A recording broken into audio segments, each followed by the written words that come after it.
Bismillahirrahmanirrahim. Assalamualaikum warahmatullahi wabarakatuh. Podcast kali ini adalah podcast untuk memenuhi tugas koneksi antar materi modul 1.4. Saya Rian Rosalis Oktavianto sebagai CGP Rekognisi dengan fasil pemandunya Ibu Eliza MPD. Pada koneksi antar materi ini adalah CGP diharapkan memahami keterkaitan konsep budaya positif dengan materi modul 1.1, 1.2, dan 1.3. Kemudian menyusun langkah strategi yang lebih efektif, konkret, dan realistis untuk mewujudkan budaya positif di sekolah. Adapun koneksi antar materi yang saya sajikan, yaitu untuk di panduannya, saya akan menjawab secara audio ini kesimpulan mengenai peran saya dalam menciptakan budaya positif di sekolah, yaitu sesuai dengan tujuan Ki Hajar Dewantara, yaitu menuntun segala kodrat alam dan kodrat zamannya anak untuk mencapai keselamatan kebahagiaan yang setinggi-tingginya sebagai manusia maupun sebagai masyarakat. Dalam hal ini peran saya sebagai guru penggerak, yaitu bagaimana saya mengajar siswa saya atau murid-murid saya agar dapat well-being, keselamatan dan kebahagiaan setinggi-tingginya. Dengan sebagai guru untuk memahami karakteristik peserta didik dan keunikannya, kemudian menciptakan iklim yang bagus, bagaimana siswa itu dapat enjoy dalam belajarnya. Maka itu sebagai pendidik saya harus memahami nilai dan peran guru penggerak yang harus dipahami saya untuk dapat menjadi guru yang dapat menuntun anak-anak mencapai kebahagiaannya sesuai dengan takdir Tuhan Yang Maha Esa. Adapun nilai-nilai yang harus saya ada dalam diri saya sebagai guru, khususnya guru, umumnya sebagai guru penggerak, yaitu harus berpihak pada murid, inovatif, kolaboratif, reflektif, dan mandiri. Sebagai nilai-nilai guru penggerak. Soal guru penggerak mempunyai peran sebagai pemimpin pembelajaran, menjadi seorang coach bagi siswa kita, atau sama guru juga mendorong kolaborasi, mewujudkan kepemimpinan murid, menggerakkan komunitas praktisi, menemukan nilai-nilai peran guru penggerak, kemudian membuat satu inquiry apresiatif menggunakan tahapan bagja seperti yang dijelaskan. Itu bagja itu adalah membuat pertanyaan, ambil pelajaran, gali mimpi, jabarkan rencana, atau eksekusi. Kemudian melalui tahapan bagja ini diharapkan bisa membuat budaya positif di sekolah. Inquiry apresiatif ini untuk mewujudkan budaya positif yang ada di sekolah.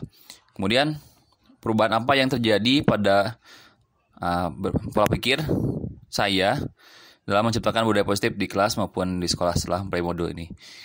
Setelah saya mempelajari modul ini, awalnya saya menjadi guru yang masih memberikan punishment and reward yang banyak. Ketika saya sudah mempelajarinya, maka saya akan mengurangi punishment dan reward, mengubahnya menjadi restitusi. Dan saya awalnya banyaknya menjadi seorang pemantau, namun setelah ini saya akan berusaha menjadi seorang manajer di kelas, kalau ada masalah menggunakan segitiga restitusi, agar solusi dan keyakinan kelas dapat ditanggungjawabkan oleh siswa dan guru. Kemudian pengalaman seperti apa yang pernah saya alami terkait penerapan konsep inti modul budaya positif baik di lingkup kelas maupun sekolah.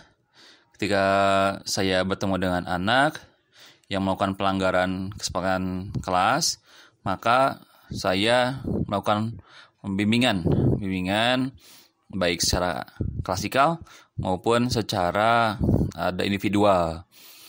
Saya melakukan segitiga restitusi itu dengan tahapan-tahapan yang seperti yang ada di segitiga restitusi, menstabilkan identitas, kemudian membuat bagaimana siswa itu menyadari kesalahannya, validasi kesalahannya, kemudian mencari solusinya, dan memahamkan tentang bagaimana kesepakatan atau keyakinan kelasnya.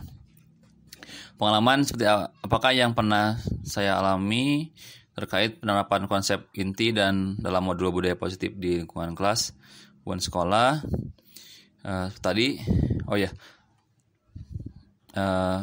Maaf. Selanjutnya, bagaimana tadi sudah. Yang selanjutnya yaitu pertanyaan berikutnya yaitu bagaimana perasaan saya sebagai CGP ketika mengalami hal tersebut. Saya awalnya berat karena saya suka dulunya emosional.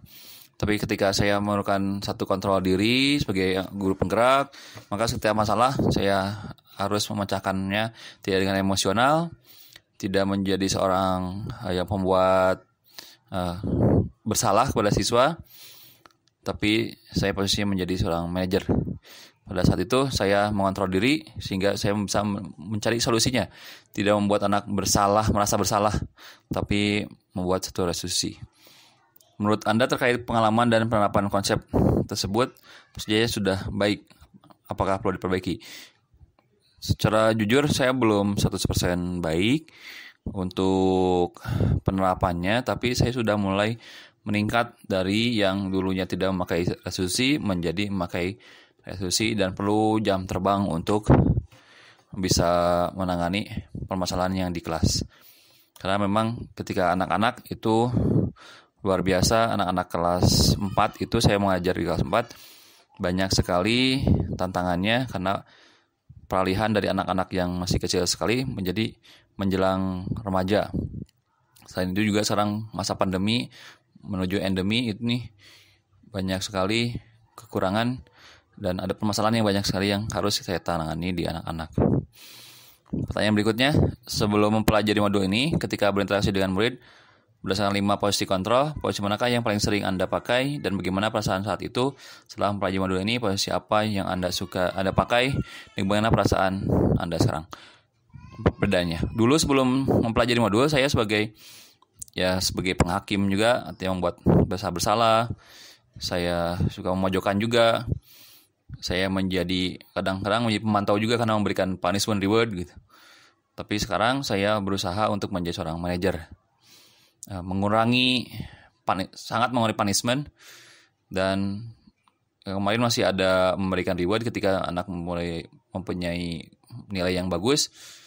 Sekarang saya kurangi, tidak memberikan materi secara berlebihan, tapi ada motivasi yang lainnya. Yang ke depan saya sudah sepakat dengan orang tua juga akan mengurangi reward, tapi akan memberikan solusi jika masalah, ketika ada kelebihan atau anak punya hal yang harus dihargainya cara yang lainnya. Sebelum pelajari modul ini, pernahkah Anda menerapkan segitiga resolusi ketika menghadapi permasalahan murid Anda? Dulu saya jarang sekali. Mungkin secara tidak langsung saya pernah juga, tapi tidak menggunakan alur yang jelas. Kalau sekarang sudah. Selain konsep-konsep yang disampaikan modul ini, adakah hal lain yang menurut Anda penting untuk dipelajari dalam proses menciptakan budaya positif bagi di lingkungan kelas maupun sekolah? Yang konsep-konsep yang menurut saya penting mewujudkan atau menciptakan budaya positif di lingkungan kelas saya di sekolah, yaitu harus adanya kolaborasi pihak sebagai guru kepada orang tua, pihak sekolah, kemudian lingkungan yang sekitarnya. Karena menciptakan budaya positif ini tidak bisa hanya guru saja, tapi dengan siswanya sendiri, dengan orang tua. Seperti tadi saya sudah pas bagi rapot, saya komunikasikan dengan orang tua juga terkait disiplin di kelas, disanakannya. Mudah-mudahan nanti ke depan bisa lebih motivasinya intrinsik bukan ekstrinsik. Kalau anak belajar lebih baik lagi, kemudian ada yang masalah itu, bisa anak sadar bahwa ada kesepakatan kelas di warga kelas saya. Demikian koneksi antar materi. Untuk rancangan tindakannya saya akan tuliskan dalam berupa media yang lain. Terima kasih. Assalamualaikum warahmatullahi wabarakatuh.